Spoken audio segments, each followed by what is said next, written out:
dis donc, c'est formidable ça. Quoi? Écoute, croisière en Égypte, vous remontez le Nil pendant 10 jours, soirée animée par Aimable et son orchestre, forfait Paris-Paris, pour 2 personnes du 10 au 20 avril. 500 €. T'entends ça, chérie? Ah oui, 500 €, c'est pas très cher. Il paraît que c'est magnifique la remontée du Nil. J'imagine. Ça ferait vraiment de belles vacances pour ma mère. Ah oui, Hein? Qu'est-ce que tu dis de ça, une croisière pour ma mère? très bien.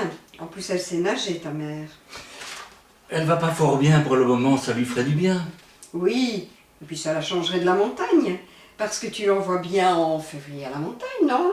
Avec Madame Vercors. Ah oui, au fait, elle irait aussi bien avec Madame Vercors en Égypte.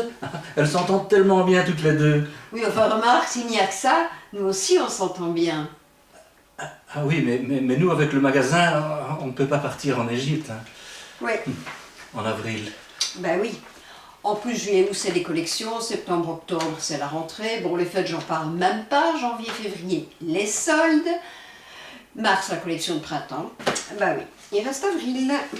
Ben oui, mais nous, avec le magasin, on ne peut pas partir. Hein. Oui, je sais. Je viens de te le dire. Tu vois, c'est marrant. Il y a des femmes qui rêvent d'être astronautes, ou Marie Curie, ou Claudia Schiffer. Eh ben moi, je rêve d'être Madame Vercors. Comme ça, je partirai 6 mois sur 12. Avec ta mère, d'accord, mais en vacances quand même. Qu'est-ce qu'il y a avec ma mère? Tu me reproches de m'occuper d'elle, c'est ça? Mais je te signale au passage qu'elle sort de dépression et qu'elle est encore fragile en ce moment. Ah oui, alors ces sorties de dépression, ça la fragilise tellement, d'ailleurs beaucoup, qu'elle a tendance à déprimer après. On voit pas très bien comment elle va s'en sortir. Mais elle a un planning assez bien organisé et elle se débrouille très bien parce que ça ne tombe jamais en même temps. Comme ça, elle a bien le temps de déprimer et puis elle a bien le temps de bronzer. C'est d'ailleurs la déprimée la plus bronzée que je connaisse. Ah, mais tout le monde n'a pas la chance d'avoir des parents aussi équilibrés que les tiens. Ah, peut-être qu'ils prennent un petit peu plus sur eux et qu'ils comptent un petit peu moins sur les autres. Oui, mais c'est peut-être un peu plus facile d'avoir le moral quand on est à 2 dans un 300 mètres carrés avenue Foch que quand on vit toute seule dans un 2 pièces à Clichy. Mais je peux me tromper. Je suis désolée que mes parents ne nous posent pas de problème d'argent. Tant mieux pour eux s'ils ne savent pas ce que c'est que d'avoir à remonter la pente.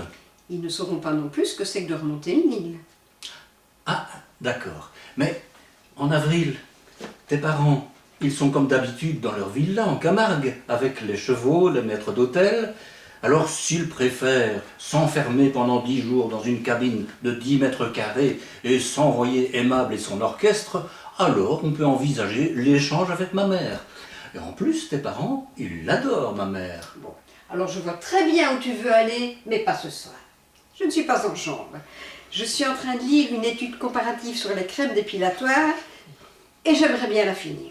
Oh oui, c'est important. Oui. Et puis, peut-être que quand tu te seras épilé, tu seras plus aimable. Et son orchestre, bien sûr. T'arrêtes? J'arrête. T'aimes pas ma mère. Bah, j'ai jamais dit ça. Y a pas besoin de le dire pour que ça se sente. Non, mais je serais curieuse de savoir ce qui te fait dire ça. Rien. Rien. Rien. Je voulais juste que tu saches que j'avais remarqué. Bon, alors je sais pas ce que t'as remarqué, mais je devais pas être là jour-là, parce que si je n'aimais pas ta mère, je ne vois pas comment je ferais pour la supporter aussi souvent.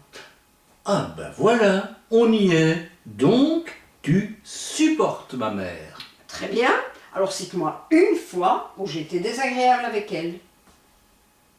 Ok. La canne que tu lui as offerte pour son anniversaire alors qu'elle n'a jamais eu de problème pour marcher. Tu ne trouves pas ça un peu déplacé? Très bien. Alors ce n'était pas une canne pour marcher, c'était une sculpture sur bois, et je voyais très bien ça dans son entrée. S'il y a quelque chose de déplacé, c'est le prix qu'elle m'a coûté, sa canne. Bon, je te signale au passage que pour mon anniversaire, elle m'a offert une perruque. À ce moment-là, je ne sais pas comment je dois le prendre. Bah, c'était un cadeau dans la mesure de ses moyens. Quoi. Et puis, très jolie perruque en plus. Hein. Très. Tu préfères que je l'accroche dans l'entrée ou au rétroviseur de la voiture? Ouais. De toute façon, rien de ce que fait ma mère n'est bien. Elle t'aurait offert une rivière de diamants, ça ne t'aurait pas plu non plus. Faux. Bizarrement, j'aurais préféré. Tiens, au fait, qu'est-ce qu'elle est devenue, cette perruque? Je l'ai mise au coffre. Je ne la sors que pour les grandes occasions. T'arrêtes? J'arrête.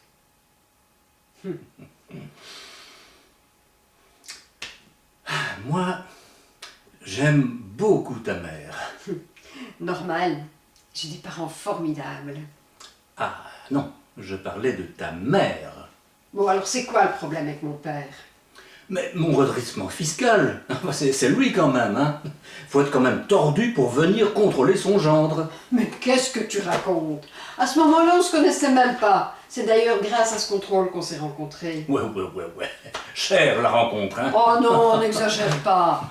À ce moment-là, il pouvait pas savoir qu'il était mon père. Enfin, que t'allais devenir ma femme. Enfin, qu'on allait se marier, quoi. Tu m'as comprise. Ouais, mais tu ne m'ôteras pas de l'idée que ton père, il est tordu. Son cadeau de mariage, une agrafeuse. Oh, bah, c'était de l'humour. J'en ai tellement ri que j'en ai encore mal au ventre, hein, dis donc. Oui, bon, bah, vous n'avez pas le même humour.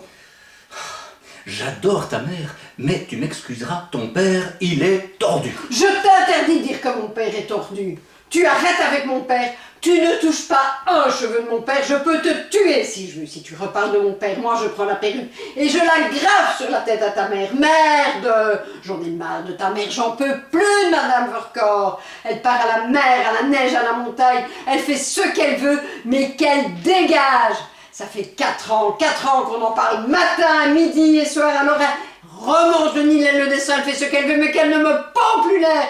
Sinon je lui fais bouffer sa canne, moi. T'as compris? D'abord, je te demanderai de baisser d'un ton.